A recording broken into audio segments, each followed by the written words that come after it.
Good afternoon. I'm Joe Green, and I serve as chairman of the board of the Fredericksburg Regional Alliance. Thank all of you for coming today. We have quite a turnout, and we're very pleased about that. At this time, I would like to introduce Vice Chairman Kent Farmer, who will come up and do the invocation, followed by the Pledge of Allegiance, and immediately after that, please join your lunch. Thank you, Joe.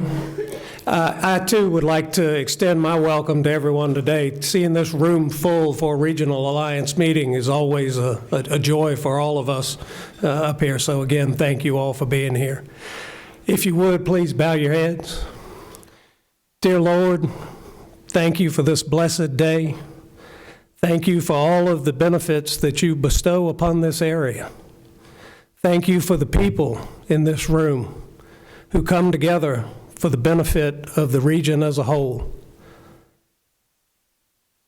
On the day after Veterans Day, let us pause to thank all of our military, those serving at home and abroad. Bless them, protect them, for they protect our rights of freedom. Be with us today as we discuss the benefits of the Regional Alliance. Help us in our decisions that we make, that they will be pleasing in your sight. In Christ's name we pray. Amen. Amen. And if you would please stand, join me for the pledge. I pledge allegiance to the flag of the United States of America and to the republic for which it stands, one nation, under God, indivisible, with liberty and justice for all. Again, it's my pleasure to welcome you and call to order the 14th annual meeting of the Fredericksburg Regional Alliance. I have been advised that we do have a quorum. At this time, I would ask for a motion to approve the minutes of the 2012 annual meeting and amended bylaws. We have a motion. Do we have a second? Second. All in favor signify by saying aye. Aye. Opposed, the same. The minutes and bylaws are approved. Before I give my personal remarks today, I would like to thank all of the public and private sector investors, members of our board of directors, and supporters for your continued support for the Fredericksburg Regional Alliance. At this time, I would like to recognize our current board members. If you would please stand as your name is called and remain standing, we will recognize you as a group. If you would, hold your applause until the end, and we'll recognize these leaders. John Neal, President, Union First Market Bank. Jack Cavalier, Board of Supervisors, Stafford County. Ann Heidick, Board of Supervisors, Spotsylvania County. Mary Catherine Greenlaw, Mayor, City of Fredericksburg. Joe Grzyka, Board of Supervisors, King George County. Wayne Akers, Board of Supervisors, Caroline County. Kent Farmer, President, CEO, Rappahannock Electric Co-op. Rick Hurley, President, University, Mary Washington. Dr. David Sam, President, Germanna Community College. Doug Palmore, Vice President of Luckstone Corporation. Fred Rankin, President, CEO, Mary Washington Healthcare. Tom Sanderlin, Principal, Senior Vice President of Avison Young. Joe Wilson, President, CEO, Permatreat. Linda Worrell, Silver Companies. Lloyd Harrison, President, Virginia Partners Bank. And Mike Vanderpool of Vanderpool, Frostick, and Deshanian serves as our legal counsel. Please give these community leaders a round of applause.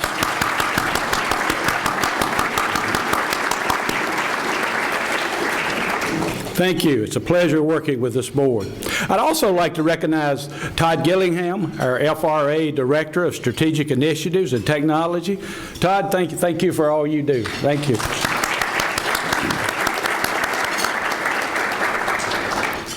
Before I begin my presentation, I would like to take a moment to recognize the President of the FRA, Gene Bailey. Gene has recently announced that he'll be stepping down as president in August of 2014 after serving 14 years as our president. On behalf of the Alliance Board of Directors, I would like to personally thank Gene for being such a tremendous leader, champion, and many successes this region has known. Please give Gene a round of applause.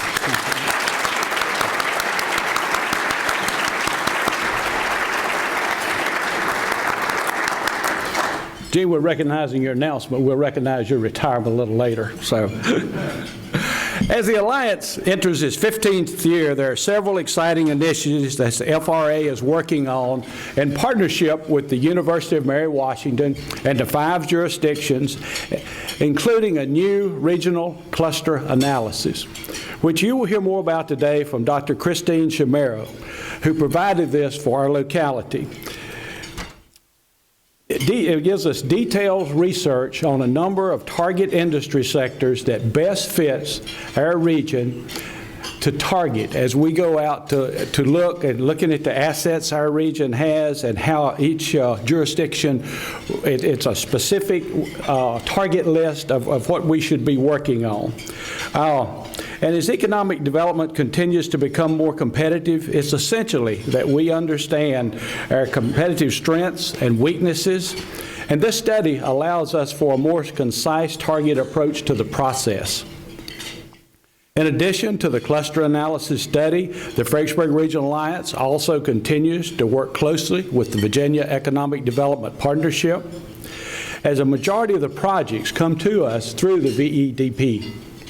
The FRA also continues to actively market the greater Fredericksburg region through targeted trade shows, schedule site consultant meetings, and hosting corporations and companies interested in relocating or expanding in our region. This year alone, the FRA has worked 19 projects.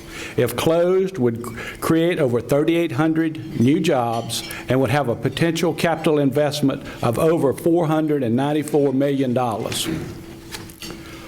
While the Alliance works to cultivate new business opportunities for the region, it's equally important that we continue to help facilitate and support our existing industries with their plans to grow and expand.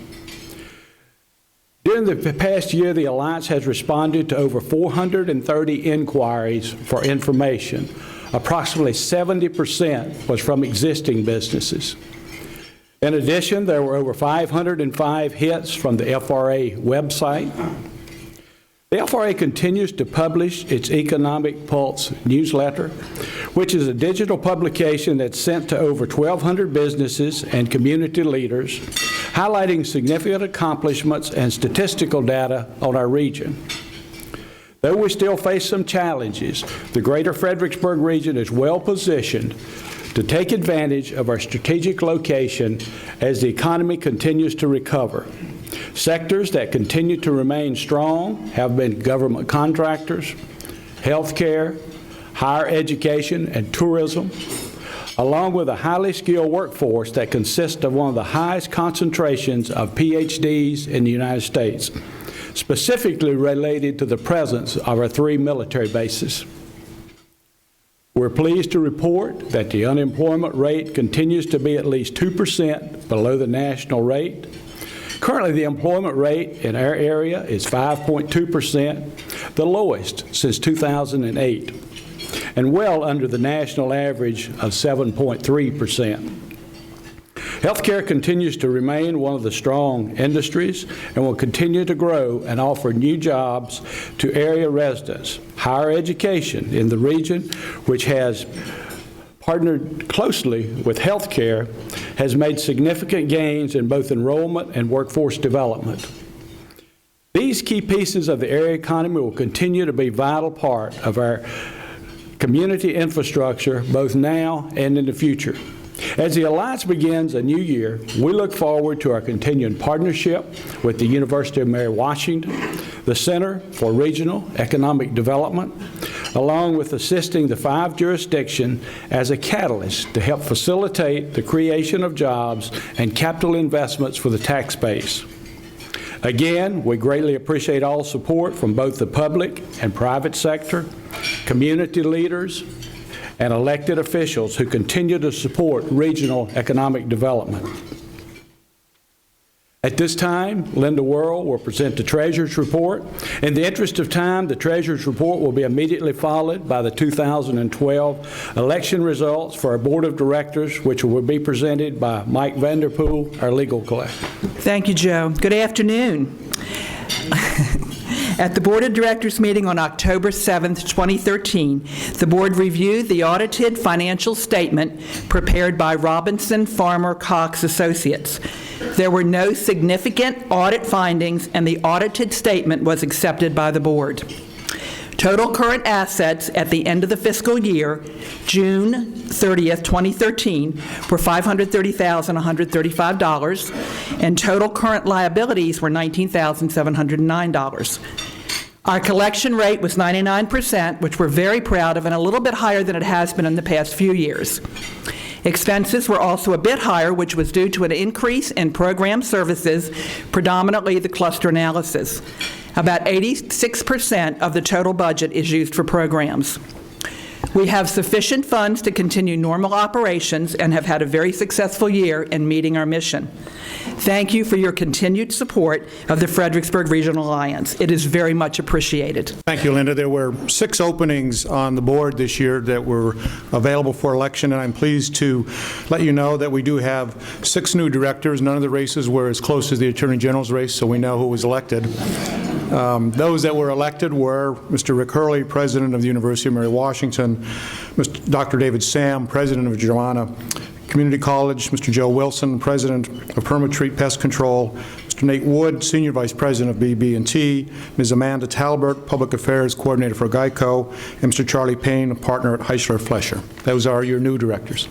I, too, would like to add my sincere thanks for all of you to being here today. I know it takes a lot of time to attend various events, but you are the current, past, and future of the region, and we salute you, and we certainly thank you. This is a bit of an audience participation day, so I'll need from time to time to ask you to join me, and I'm sure you'll be right there on cue, and I thank you in advance for it.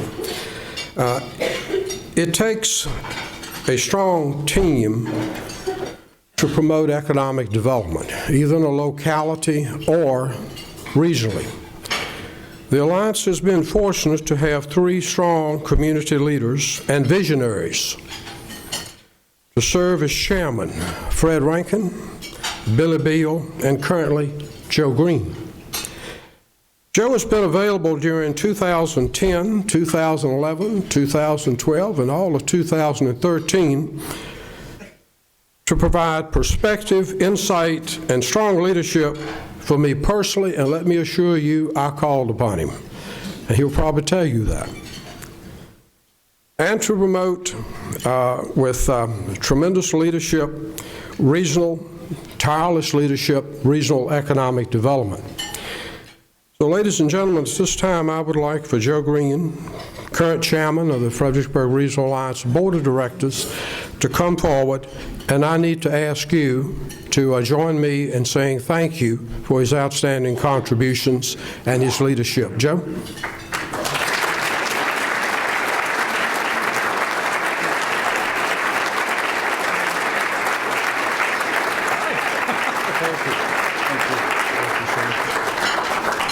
Thank you very much.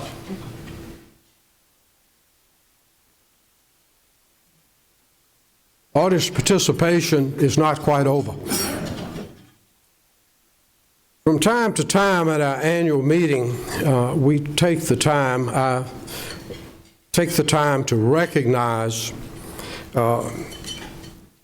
outstanding reputation, vision, leadership, and quite frankly, putting the region first. He has taught me a great deal about economic development, a lot of which I will never forget. He is absolutely a first-class ambassador for the greater Fredericksburg region. I would like you to join me in saluting Charles McDaniel.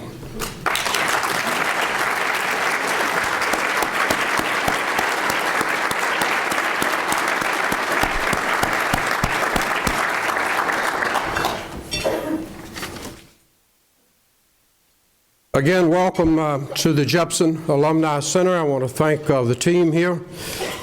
Marty, if you can express to President Hurley my sincere appreciations for, once again, a job exceptionally well done. To Susan Spillane and the entire team, we thank you. In any event, in any regional economic development, there are many thank yous that are necessary. I will tend to focus my attention over here. As you'll note, the two screens are the same, except it's hard for me to see this one. So in a public-private partnership, we certainly salute the City of Fredericksburg, Karen Hedelt, Caroline County, Gary Wilson, King George County, Linwood Thomas, Spotsylvania County, Tom Ramura, Stafford County, Tim Baruti.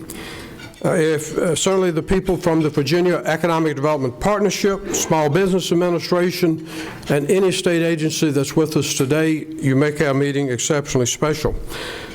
You can never say enough about the volunteer board of directors. We have outstanding leadership. I think everybody in the room knows it. I salute them every day. The UMW Center for Economic Development and Brian Baker, 48 private sector investors, public. If you're here with us today in an elected capacity, if you are an elected official, public official, county administrator, city manager, appointed officials such as an EDA or constitutional officer, would you stand now, please, that we may say thank you?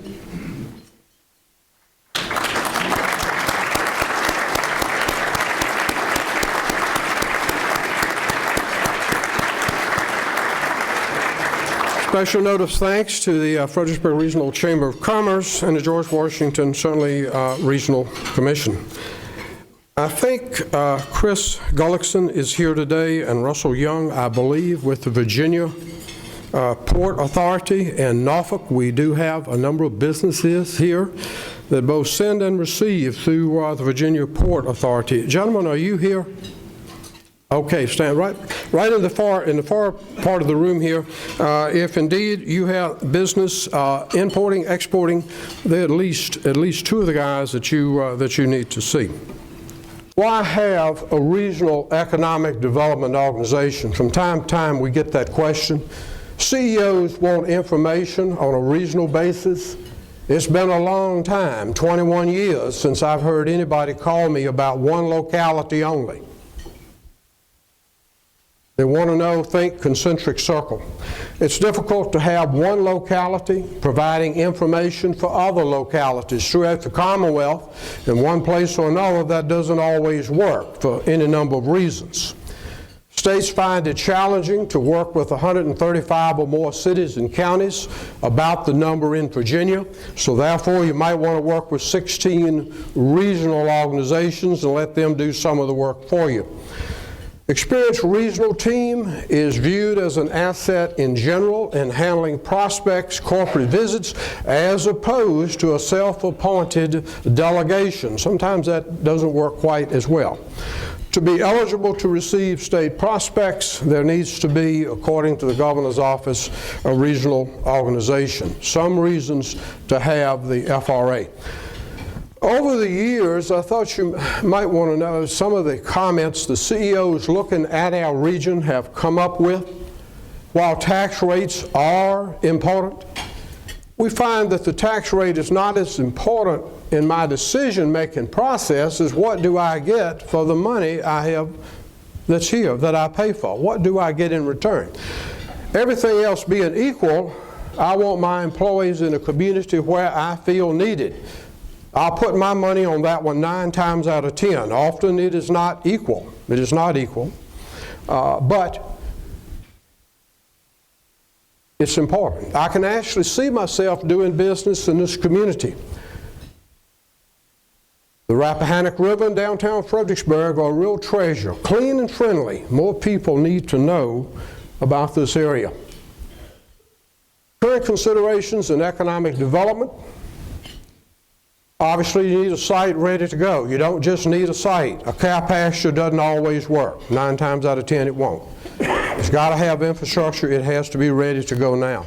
Need a quick response team. It's always nice where you can to get can-do people up front.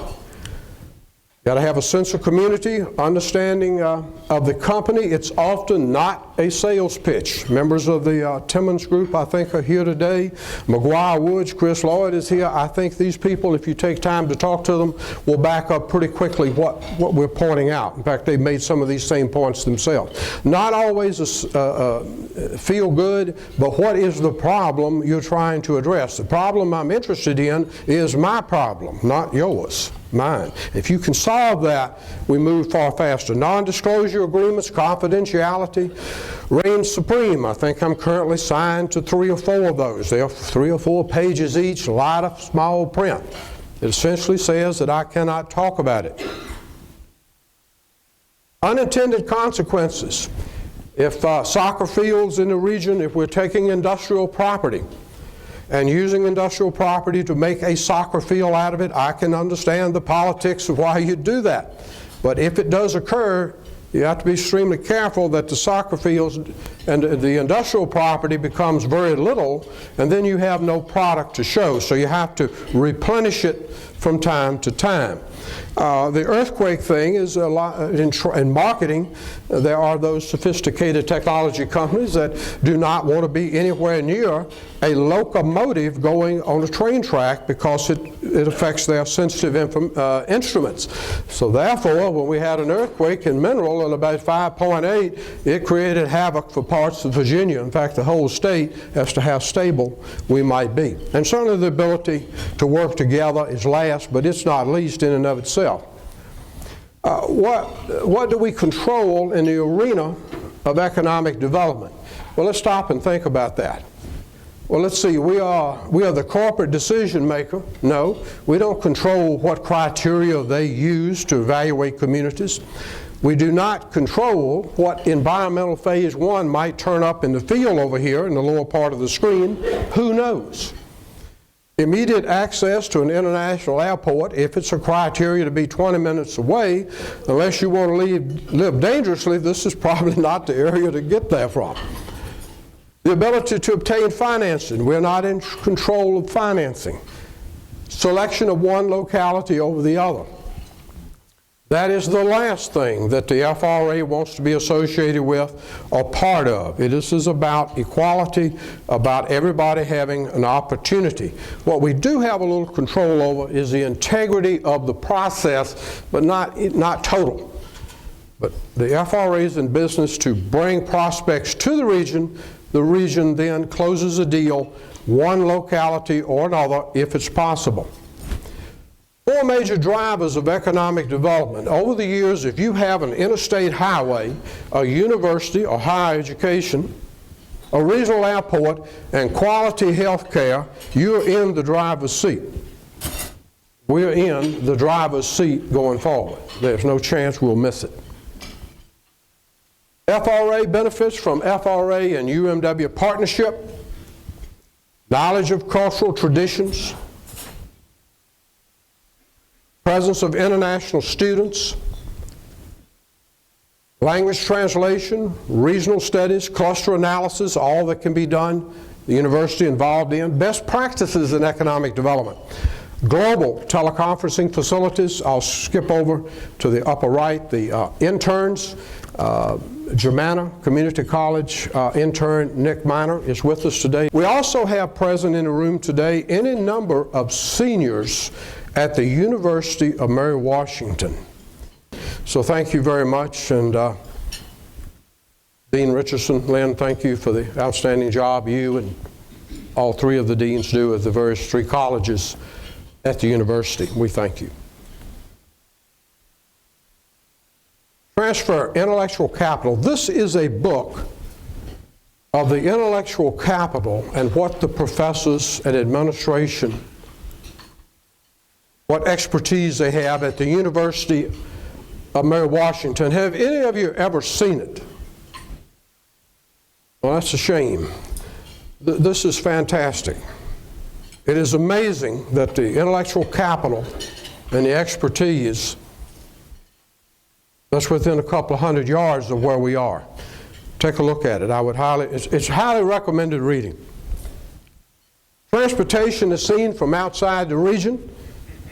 People take note of the fact that Fred exist. Amtrak, they're beginning to lock in, though futuristic as it may be, high-speed rail. There is no high-speed rail in America. We talk about it from Union Station to Boston. It might get up to 110 miles an hour. They're coming out of France and Europe at 220, when Air Force One leaves the ground at 185. We have no high-speed rail, but it's important to move in that direction. VRE, commuter express lanes, regional improvements that are ongoing now, Stafford Regional Airport. Transportation challenges, of course, remain. I don't mean to say that they're all over. They're not. We have a lot of challenges remaining, and if I had to pick any one category in this region, any one thing that keeps us from getting a project, too many people comment too often on the problems we have with transportation. Promoting a sense of community, the Russell Knox Federal Complex employs 5 different federal agencies in North Stafford. It's a massive complex, almost 4,000 federal workers that weren't there 8 years ago. 3 military bases contribute to a sense of community. A baseball park, racetrack, research parks, tourism. Tourism is a major, major anchor. It's one of the biggest businesses in the region, and it does contribute a sense of presence, a sense of past as much as anything. Retail and a medical campus. All of these things contribute to a sense of community. Fundraising, and very shortly we'll start our new fundraising campaign. This will be the 5th one, the 4th one that I have been involved in, a total of 5. We're looking for new investors. We very much would like to talk with you if you can see a way to promote economic development, improving the quality of life, reducing the the carbon footprint. In my time of doing this, I'm pleased to point out that every dollar we've received has been significant and is significant. If you've given us any money, we appreciate that. We appreciate the money that's come in from the public sector. Every dollar the public sector or the EDAs have given us, we appreciate that. We salute you. In the category of the non-public sector, we call them essentially private sector investors. In that category, there is one that has entered the $1 million club. $1 million in cold cash to support regional economic development. There are many people in here that have contributed tens of thousands. Your organizations have put up hundreds of thousands. There's one that's crossed well over the $1 million club. $1 million to have a sense of community, to improve the quality of life, $1 million to take commuters off the road. Mary Washington Healthcare. Fred, we salute you and thank you very much.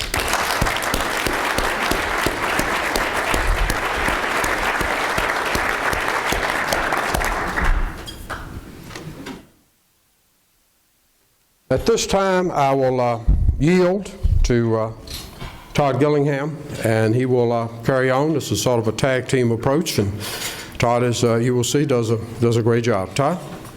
Just going to take a few minutes here to discuss our future marketing efforts. I'm Todd Gillingham, the Director of Marketing and Strategic Initiatives for the Fredericksburg Regional Alliance. I want to thank all of you for coming out on this chilly afternoon to our annual meeting. Like I said, I'd like to take a few moments to discuss our future marketing efforts of the Alliance and how we plan to work with you all, our stakeholders, to ensure that this region remains competitive in economic development. The FRA will continue to work with our public and private leadership to define future performance measures.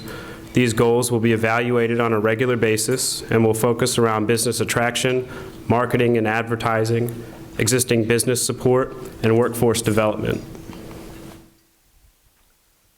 Regional economic development is an extremely competitive environment. Every trade show we attend, every project we receive, we're always competing with other regions in Virginia. Most times we're competing with other states and in some cases other countries. However, that's not the only competition that we as a regional economic development organization face. We're constantly competing with ourselves. Regional economic development organizations like the FRA must always be in a state of improvement. What is working? What isn't working? How can we market our product better? These are all questions we must answer in order to perform at a high level. Performance drives success.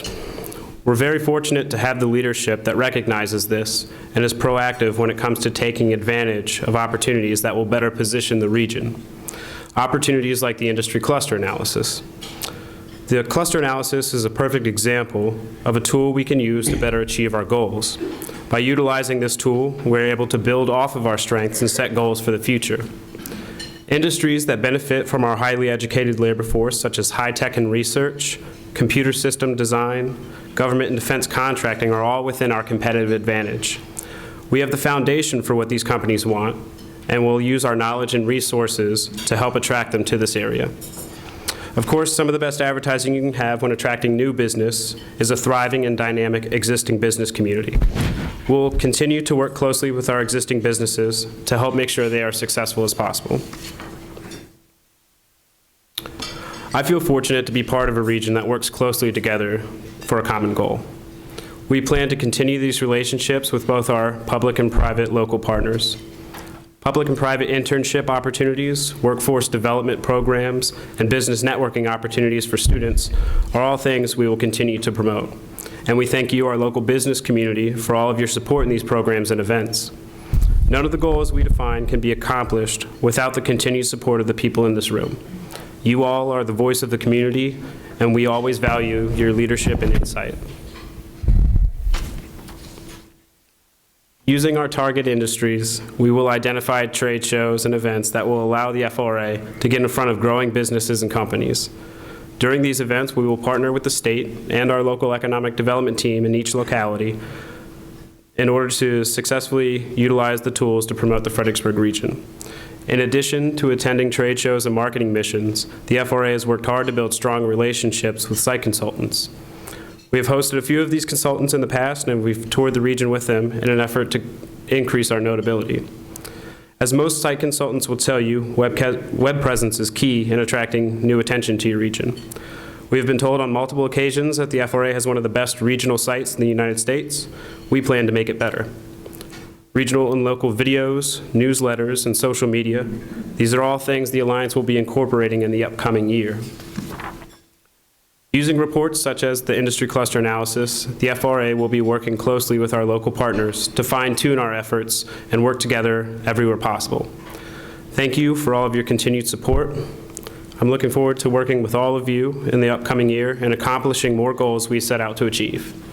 At this time, I'd like to turn it back over to Gene to introduce our keynote speaker. Before I do so, there's a little bit more audience participation.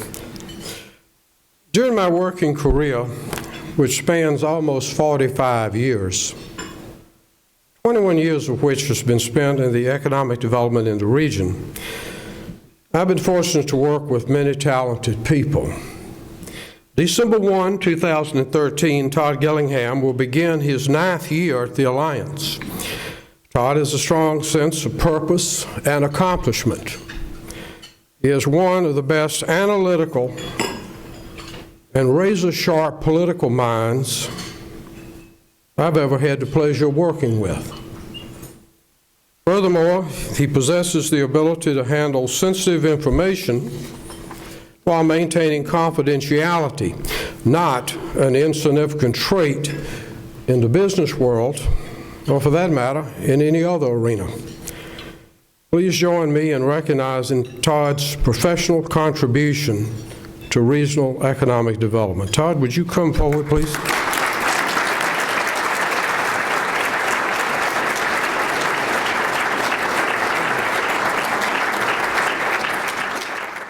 Ladies and gentlemen, when it comes to professionalism and integrity, the FRA team turns frequently to Dr. Christine Chimera. She has served numerous governors as chief economist. Who do we turn to make sense of regional data? Who do we turn to tell our story? To put, you might say, the stamp of integrity on what we're doing. Please welcome highly respected and often quoted Dr. Christine Chimera. Today I'll be talking to you about the U.S. economy and the regional economy. Then we're going to center on the competitive environment that you're in. And I'm going to talk a little bit about the study that we did for the cluster study that's actually on all of your chairs, if you'd like to read it in depth. So big picture, the national economy, I like to say, is still healing. We had a very difficult recession. And the financial industry is doing much better, but we're still seeing the economy moving at a much slower rate than you would have thought at this point. It's slowed a bit recently, and the reason for that is in part because of the federal shutdown that we had, as well as the reductions in spending regarding sequestration. So I'll talk a little bit about that in detail. And of course, that impacts your region because of some of the military that's here. The Fredericksburg Regional Alliance, this is kind of unusual. You're growing just a bit slower than the U.S. and the state overall in terms of employment growth. But looking ahead to the future, you're in a very good position to influence your future growth. And as Jean and Todd have already mentioned, the cluster study will certainly help you, direct you at some of the areas that could potentially take you into faster growth. So first, starting with the U.S., this is a chart of employment, and it shows you the last two recessions shaded in gray. And you can see that we still haven't hit the previous peak in terms of employment that we had before the recession started. The question might be, how long is it going to take until we get to that previous peak? And it looks like it'll be another year or so before we get there, actually a little less than a year, July 2014, if we continue to grow at the pace that we've seen over the past 6 months or so. So employment growth has remained sluggish over this expansion period. Some data that gives us an idea of how the economy is doing. This is a consumer confidence index.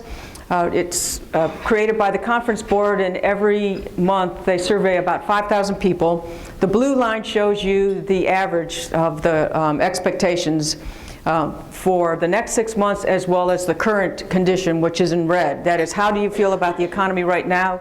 Do you expect to, is it easier to find a job, harder? Do you think in 6 months it will be easier to find a job? Are you spending money, going on vacations? So you can see that it generally is on the upward trend. The shutdown of the federal government was part of the reason why we saw the decrease in the last month. But again, this is an index where you're looking at it related to 100. So right now it's running around 90. The index is back to 1985. So how did you feel in 1985? If we have some students here that weren't even around in 1985. So 1985, the economy was growing at a fairly good rate. So right now we're saying we feel like the economy is about 20% less than a good economy. Here's a chart that we look at to give us an idea of whether we have an imbalance in the economy. And I like to look at retail sales. That's the red line, percent change from a year ago, along with inventories. Because when you see retail sales slowing down, as it did prior to going into the recession, notice in 2008 the big slowdown. And then of course we have too many inventories. The retailers don't buy as much because they've got too much on their shelves. They're not buying from the manufacturers. The manufacturers cut hours. They let people go, and then it snowballs into a recession.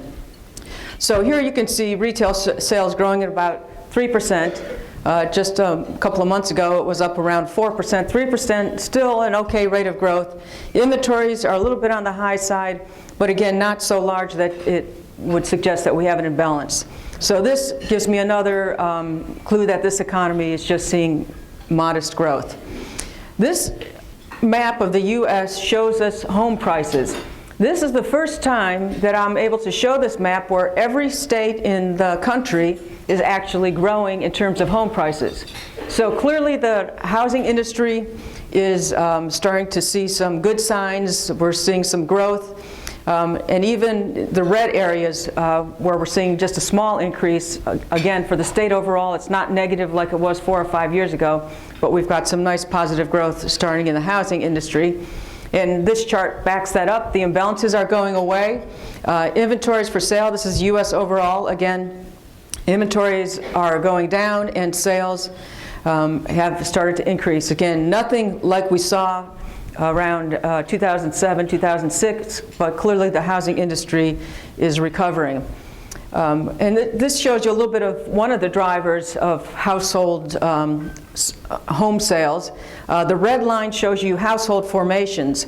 And it's a little bit hard to see on this chart, but notice that when we go into a recession, around the 2000 period there, for example, or 2007, 2008, household formation drops way off. For you parents, it's that hard time when your kids have graduated from college and they're back home living with you because they don't have a job, or you have 2 or 3 roommates living together but because they can't afford a larger space because the wages aren't as great. So when the recession ends, and you could see this really popped up in 2001, where all those kids go out and they buy a house or they find their apartment, and the parents give a sigh of relief. And soon we hope to start seeing that happening, and that's going to drive to some degree some of the growth that we see in housing. In the last 2 years on that housing start chart shows you a forecast that we have.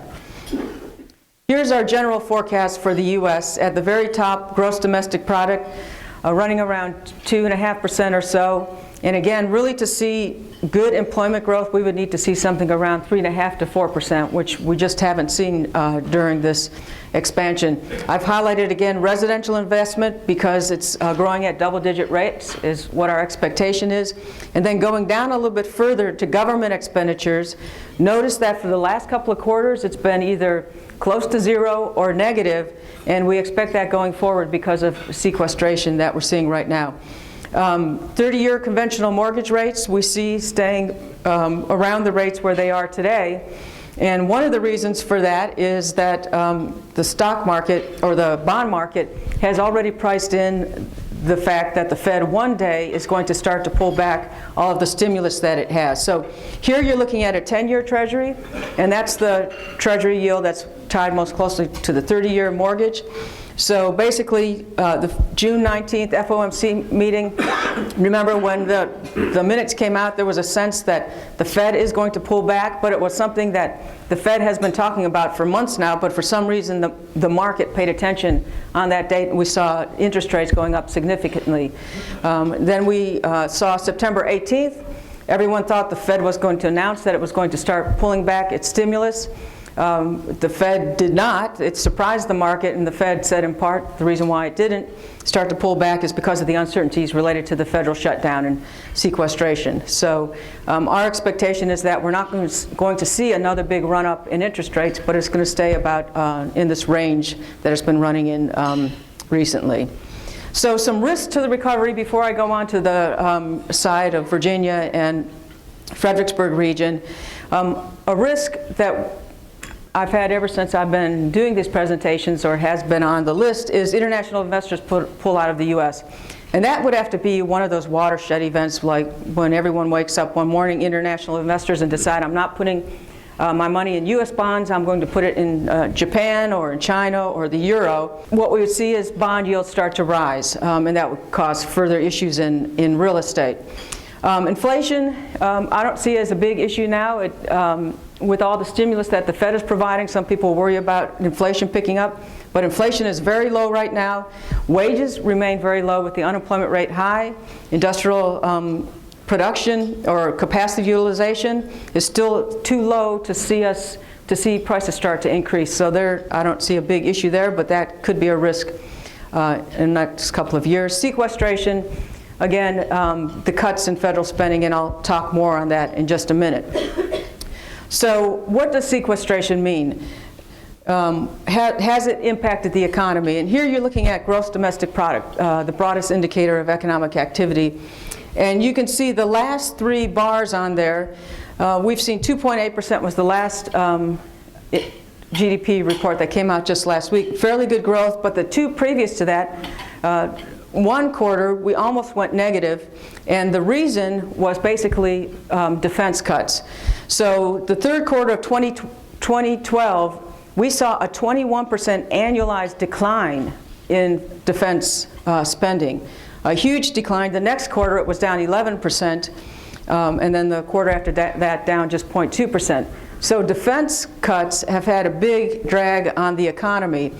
What does it mean, sequestration? That is, it's across-the-board cuts. So it's indiscriminate. It would be, as a CEO, if you were to go into your office, call all the staff together and say, we overspent last year, we're going to cut, we overspent over the last 20 years, we're going to cut 10%. Everyone's salaries, every department, all supplies and everything, we're cutting 10%. Instead of looking where are the efficiencies, where can we have some productivity gains, and making some cuts that way. So for the most part, right now the government cuts are just across the board. There has been some leeway given in Navy and other areas, but for the most part it's just indiscriminate.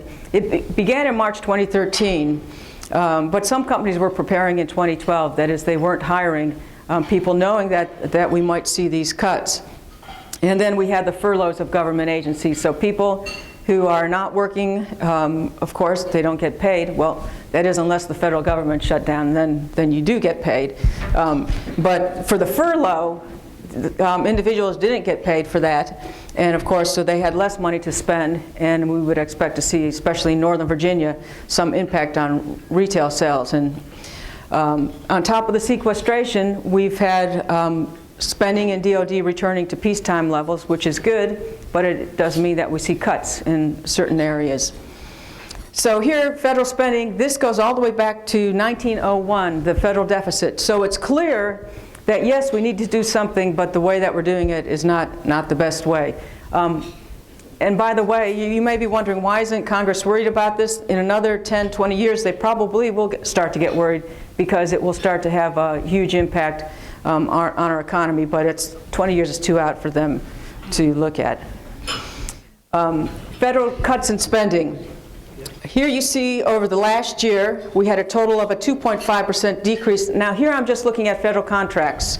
So this is money going to firms, some of those firms in your region that are not getting as many contracts. Down 2.5%, 2011 to 2012. And notice that non-defense spending actually increased over that time.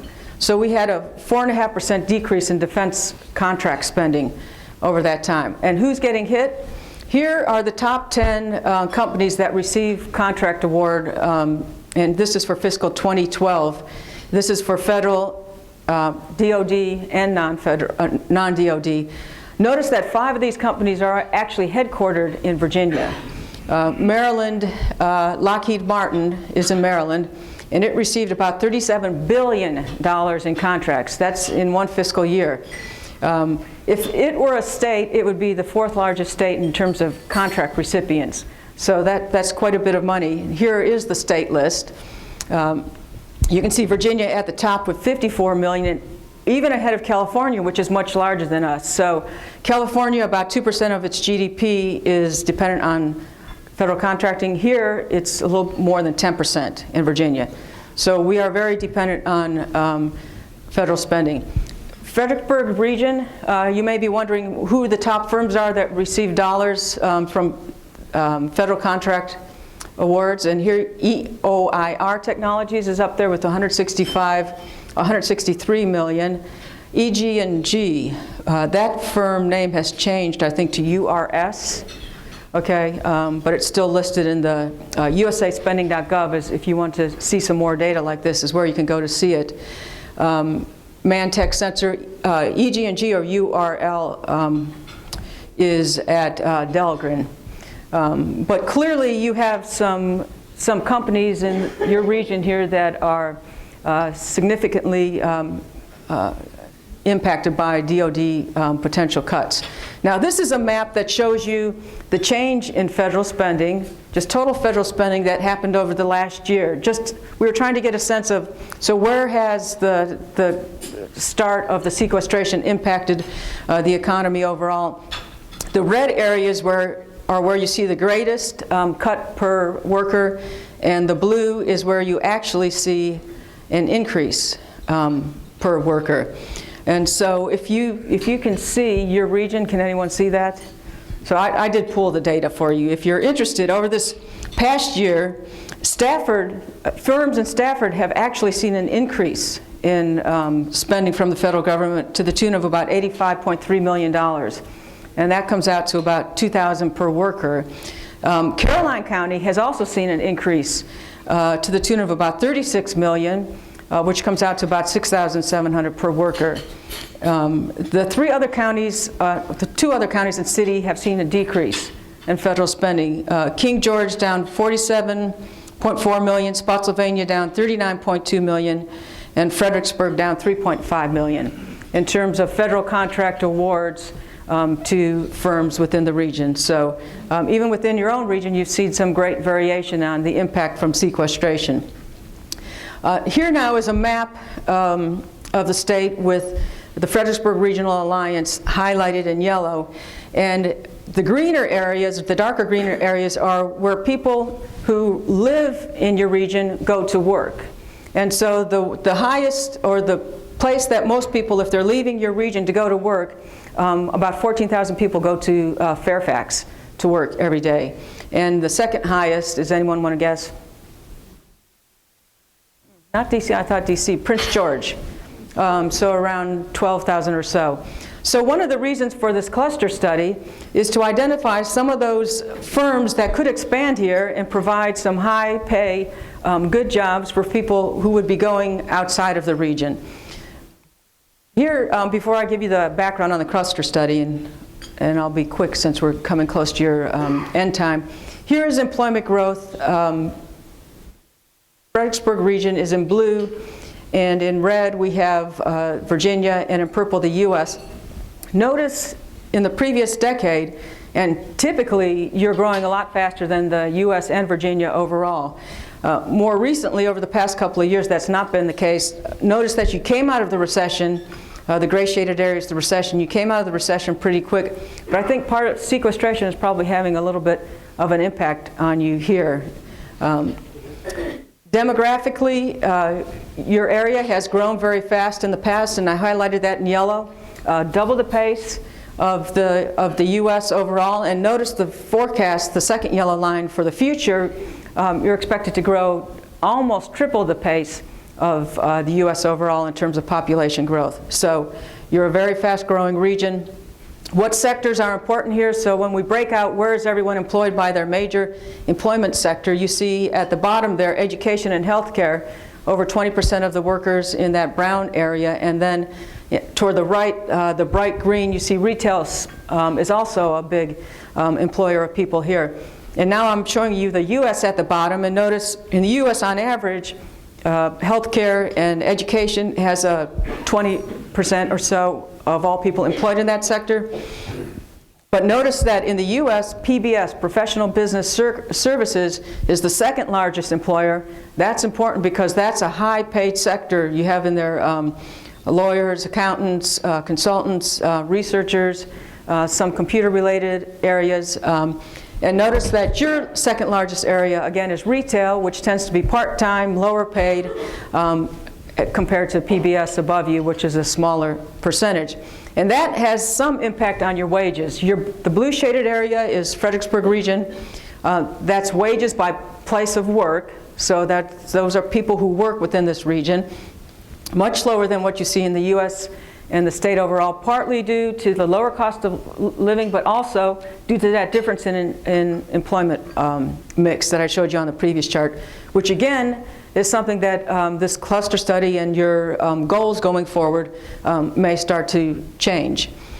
So your current jobs in your region, here I'm showing all those major sectors again, and by the way, this will be on the Fredericksburg Regional Alliance website so that you can, because I know some of these numbers are quite small, so that you can see it later. First column shows you employment, then the annual average wages. The location quotient, anytime that's greater than 1, you have a competitive advantage in this region, meaning that other firms will start to co-locate because the supplier relationships are there, the workers are there. And then now the next area, we start to look at the forecasted growth in the last 3 columns. If you look at the very bottom, notice that your forecasted employment growth is 3.1% over the next 10 years. In the U.S., it's 1.4%. So you have a very favorable mix of industries here that should continue to drive growth. The second last column shows you how many jobs that growth will create over the next 10 years, and it's about 39,000. So new net growth of about 39,000, and then the previous column to that is the number of jobs you're going to have to fill because people are retiring or going into other occupations. So in addition to having to fill some 30,000 jobs, you've got 29,000 just due to retirement. So certainly the university and the community college here will be very important in filling those positions. Healthcare is the sector that's expected to add the most jobs, and I've highlighted that in yellow. And then professional business services is expected to grow at the fastest pace, over 4%. And notice the wages there, over 80,000. So again, a very well-paying sector. Your average wage here in Fredericksburg is 44,000. So very quickly in ending then, just to give you an idea of the cluster study that you have sitting on your chair, it helps regions to see what firms, what industries can we attract to increase the success, our success rate in this region. And what it does is, unlike the previous data that I showed you by sector, what this will do is it will identify industries that are interconnected. So a winery, for example, if you have wineries growing in your region, you just don't employ people at the winery. Those wineries are buying glass, they're buying printed material, they're buying corks, they're buying grapes. To the degree that you have those companies that make those things, you have a larger ripple effect. So just seeing the impact of wineries is not enough. We need to look at the whole cluster of industries. And so that's what we do in this cluster analysis that you'll see on the next few slides here. It shows your strengths and weaknesses. It shows where you've got a collection of firms that's already growing, that you can start to attract other firms because of the synergies that you have here. It recognizes the importance of a regional economy. It's not just one county. You have a whole group of counties where the labor shed is contained within those counties, and maybe suppliers are within the counties. So it makes a lot more sense to market as a group rather than as a single county. So in terms of selecting these priority targets, we came up with a list of 16, and we needed to refine that because there are limited resources. And we used a couple of things to do that. Employment growth was one thing that we looked at, but all of the clusters in your region are expected to grow. This is unusual. I mean, that's how good of a region that you have here. So we took out employment as one of the indicators because they were all growing. Wealth, does it add wealth to the region? Does it bring growth from the outside and money into the region? Innovation that creates future growth. That drives the economy is something else we looked at within the clusters. And competitive. Do you already have a competitive advantage here in your region? And then we got some feedback from the leadership group here, which was Gene and his group, as well as the economic developers in the region. And here are the clusters that we came up with as your priority clusters. And they're not rank ordered in any particular way. Business services, finance, insurance, real estate, health and life sciences, information, communication, manufacturing, and public administration. Some of you might say, well, where is tourism? We specifically did not look at tourism because the idea was to try to grow industries that would that would enable some people who are going up to Northern Virginia to work to stay and work in this region. So you can see, again, the location quotient greater than 1, you have a competitive advantage. Average wages were greater than your average wage in the region for each of these clusters. Sales export ratio, that is the percentage of that industry's sales that are exported not out of the country but out of the Fredericksburg region. And that was important to bring wealth back into the region. The forecasted employment growth rate, R&D, because firms putting more into R&D would tend to grow faster in the future. And then we looked at entrepreneurial activity as driving growth as well. So here, the local target indicators. I'm showing you each one of the counties and the city in this region, and you can see that the clusters have varying strengths in each of those regions, but there are strong clusters in to some degree in all of the regions.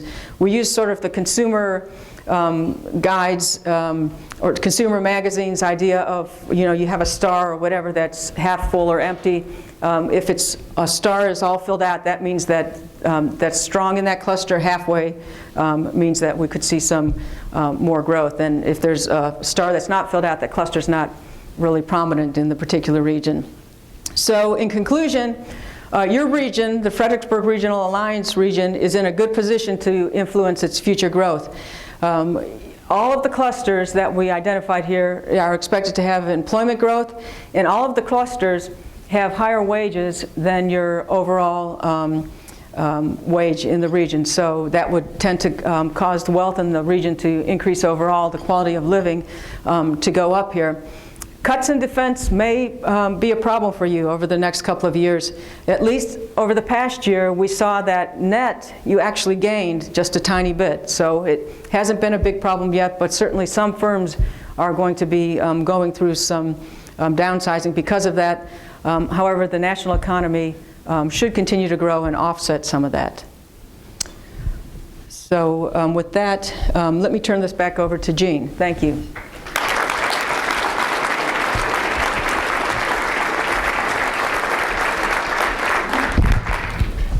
Dr. Shamira, we thank you for another in a series of both well-prepared, well-delivered reports and great information. Ladies and gentlemen, that concludes our 14th annual meeting. Thank you very much.